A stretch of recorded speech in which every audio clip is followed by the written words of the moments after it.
There's a lot more richness in a life where you have 5 things operating at 80%, but you're not operating at any of them at 150%. It's like, well, you want to be an outstanding scientist. It's like, okay, really, that's what you want. Because that means that's what you do. Because you're competing with other people. They're smart, they're hardworking, and if you want to be at the top, you have to be smarter and work harder than any of them. And working hard means working long hours. It also means working diligently.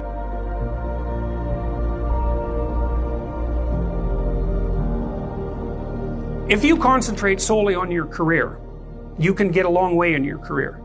And I would say that that's a strategy that a minority of men preferentially do. That's all they do. They work like 70, 80 hours a week. They go flat out on their career. They're staking everything on the small probability of exceptional status in a narrow domain. But it's hard on them. They don't have a life. It's very difficult for them to have a family. They don't know how to take any leisure activity. Like, they get very one-dimensional. Now, it may be that unidimensionality is the price you have to pay to be exceptional at one thing, right? Because if you're going to be something like a genius-level mathematician, and you want to do that or a scientist, say, it's like you're in your lab all the time, you're working 70 hours a week or 80 hours a week, you're smart, you're dedicated, you're unidimensional, and that's how you get to beat all the other people who are doing that. It's the only way. But the problem is you don't get a life. Now, if you love being a scientist and you have that kind of focus of mind, well, first of all, you're a rare person, and second, you're going to pay for it. But fine, more power to you. But it's a risky business to do that. You sacrifice a lot for it. And I would say most often, if you're speaking about having a healthy life, that isn't what you do. You spread yourself out more. So, you have a family, you have some things that you do outside of work that are meaningful to you and useful. You have a network of friends. Those 4 things alone are plenty to keep you well-oriented. And then if one of those things collapses, everything doesn't go. Now, the price you pay for that is the more you strive to optimize that balance, the less likely you are to be fantastically successful at any single one of them. But you might have a very, if you consider your life as a whole, that might be a winning strategy. One of the things Carl Jung said, I really liked this. He thought that men went after perfection and women went after wholeness. There's something different at the top of the value hierarchy. So perfection would be stake it all on one thing and look for radical success. Not that all men do that, because they don't, but we're talking about extremes, at least with regards to the men that do that.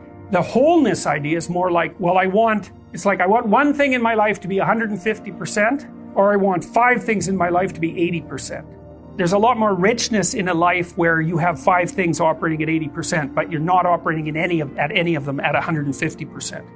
So, and I really believe this because I've watched men and women go through their careers now for a long period of time. And one of the things there's lots of things that produce this, but one of the things that I've noticed is that mostly women in their 30s bail out of unidimensional careers. They won't do them. They won't put in the 80 hours a week that they would have to put in order to dominate that particular area. And it isn't, the reason that they won't do it is because they decide it's not worth it. And no wonder, because why would that be worth it? You have to ask yourself that. It's like, well, you want to be an outstanding scientist. It's like, okay, really, that's what you want. Because that means that's what you do. Because you're competing with other people. They're smart, they're hardworking, and if you want to be at the top, you have to be smarter and work harder than any of them. And working hard means working long hours. It also means working diligently, but in the final analysis, it's also an additive issue. If I'm smart and hardworking and I can crank out for 70 hours a week and you do it for 30, it's like in 2 years, I'm so far ahead of you, you will never ever catch up. And I think maybe part of the reason too that women are oriented that way more than men, I think there's 2 reasons. One is socioeconomic status does not make women more attractive on the mating market, but it does make men more attractive. And the second is women's time frame is compressed, right? Because guys can always say, well, I'll have kids later. And they can say that till they're like 80. Whereas women, it's like, no way, man, you got to get it together by the time you're, let's say 40, but really probably by 35, but definitely by 40, because otherwise it ain't happening. And that's bloody dreadful. One of the common routes to extreme unhappiness is to want children and not have them. I wouldn't recommend that.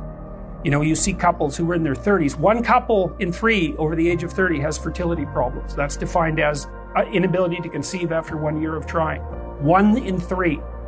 It's worth thinking about, because people are very, very unhappy if they want to have kids and then they can't. Man, you're in the medical mill for 10 years if that's what happens to you.